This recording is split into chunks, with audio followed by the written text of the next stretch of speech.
Assalamualaikum warahmatullahi wabarakatuh. Pertemuan kali ini kita akan bahas bersama yaitu tentang sistem peredaran darah.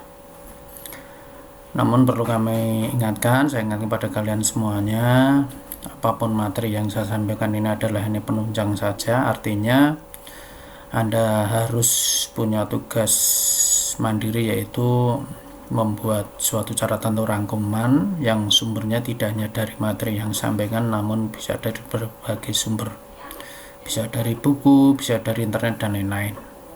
Demikian, kita lanjut.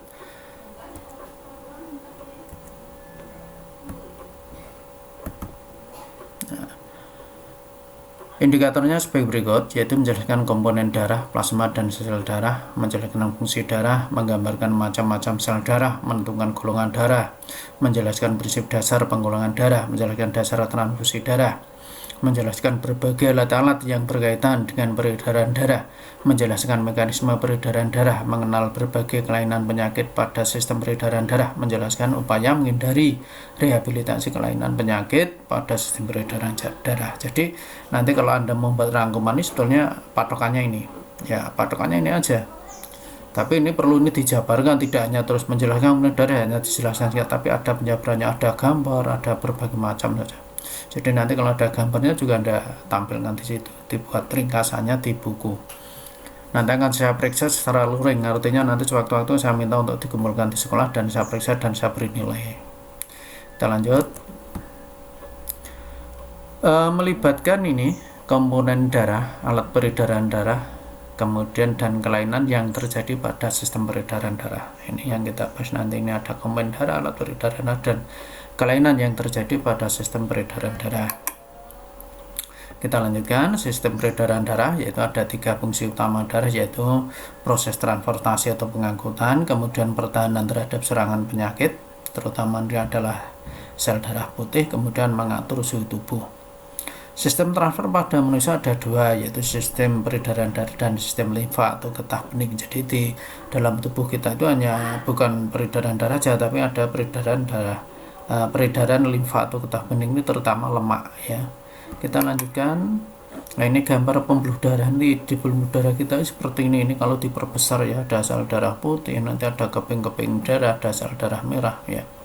Kemudian ada antigen itu atau glutinogen, nanti akan dijelaskan berikutnya besok, ya. Kemudian ada plasma darah, ini cairannya. Kemudian ada zat makanan, ada oksigen, kemudian cairan dari darah, kemudian zat zat sisa metabolisme atau segala proses yang ada di dalam tubuh ini juga ada di dalam darah ini, ya. Dan ada karbon dioksida. Nah, ini kita lanjut. Komponen darah, ya, itu terdiri dari plasma darah dan sel-sel darah. Ini kalau kita lihat seperti ini gambarnya. Ini ada plasma darah dan sel-sel darah, itu yang merah ini, ya. Kemudian ada ini plasma darah merupakan bagian cair terdiri dari air, protein plasma, dan senyawa organik. Jadi ini bagian plasma ini isinya ini, ya. Dan ini ada sel darah putih dan keping-keping darah ini berada di sini. Jadi kalau darah kita tempatkan di dalam satu tabung reaksi akan terbagi seperti ini. Persentasenya yang ini 55, yang ini adalah berarti 45%, ya. Berarti banyak plasmanya. Jadi ini cairannya, tapi ini satu ini yang biasa kita sebut darah, ini satu kesatuan ini, ya. Jadi ada plasma darah, sel darah putih, keping darah, dan sel darah merah ini yang disebut dengan darah, yang biasa kita sebut darah, gitu, ya. Kita lanjut. Kemudian protein plasma darah ada albumin, globulin, dan fibrinogen, ya. Albumin menjaga tekanan osmosis darah, kemudian globulin pembuatan antibodi, kemudian fibrinogen pembentukan darah. Bahan organik plasma darah itu apa aja? Ada glukosa, asam amino, lemak, vitamin, hormon, garam, mineral, NaCl, fosfor, dan bikarbonat. Kita lanjut. Plasma darah tanpa fibrinogen atau serum, ya, ini merupakan cairan warna kuning jernih dan mengandung antibodi, ya. Antibodi ini nanti katanya dengan imunisasi imun, ya, imun zat imun kita untuk pertahanan atau kekebalan tubuh. Ada 4 macam antibodi, yaitu ada precipitin, agglutinin, lisin, dan antitoksin. Yang precipitin itu mengendapkan antigen, kemudian agglutinin menggumpalkan antigen, lisin menguraikan antigen, dan antitoksin itu menawar racun. Nah, ini jadi luar biasa ini ya peran daripada plasma darah. Terus kita lanjutkan eritrosit ini yang bisa disebut yang berwarna merah, yang sering kalau Anda kadang mengeluarkan darah karena luka, ini adalah eritrosit yang tampak. Yaitu sifatnya cirinya ini bulat, bikonkav, bentuknya cekung seperti piring ya.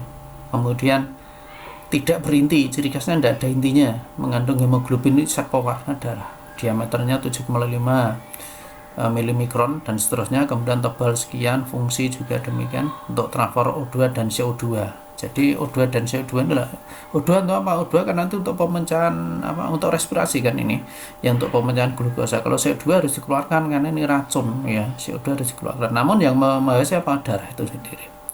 Jumlahnya sekian 3,9 sampai 5,5 kali 10 4 6 mikron liter dan seterusnya ya. Mikroliter ya. Terus kita lanjutkan. Di sini adalah ini gambar kalau diperbesar seperti ini dari depan, kalau ini dari samping ya, dibelah ini dari samping seperti ini ya. Jadi lekuk ke dalam ya. Nah ini bentuknya seperti piring, tapi piring yang dua jidagan satu ya itu. Jadi ini lekuk gini, bawahnya juga lekuk ini. Itu. Kita lanjut. Leukosit berperan sebagai alat pertahanan tubuh. Leukosit juga disebut sel darah putih ya. Itu dalam yang tugasnya leukosit kadang keluar dari pembuluh darah menyerang kuman yang masuk ke dalam tubuh yang disebut diabetesis. Leukosit juga berperan membersihkan sel yang telah mati atau luruhan dari jaringan tubuh. Kemudian jumlah leukosit pada orang dewasa itu 4.000 sampai 13.000 per milimeter kubik darah ya. Kemudian leukosit itu dibagi menjadi ada leukosit granulosit dan leukosit agranulosit ya.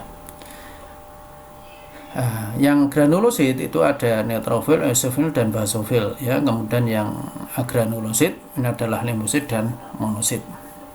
Ini. Kemudian gambarnya seperti ini. Yang A ini adalah eosinophil, yang B neutrofil, kemudian yang C basofil, kemudian yang D monosit, kemudian yang E adalah limfosit. Ini adalah kelompok daripada ini ya, leukosit. Kita lanjutkan. Leukosit ada granulosit ya, yaitu ada limfosit dan monosit. Di sini berinti bulat dan seterusnya, jadinya berada di sini, silahkan dibaca sendiri aja ya. Itu berikutnya adalah yang leukosit granulosit, yaitu bergranula. Artinya granulosit itu bergranula ya. Jadi ada, coba nanti diperhatikan granula itu apa ya. Yaitu terus berikutnya ada neutrofil, eosinophil dan basofil.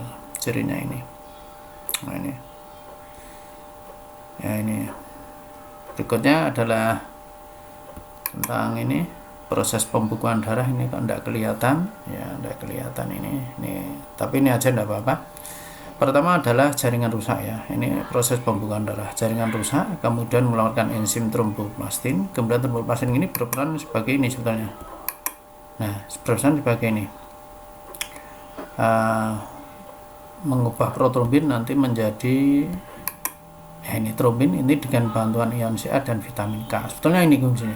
Jadi jaringan rusak, ini luka seperti ini gambar luka ya, luka kena pisau atau kena silat atau kena apa misalnya, ini mengeluarkan enzim namanya tromboplastin. Jadi darah itu udah punya ini, tapi kalau luka, kalau tidak luka tidak dikeluarkan gitu.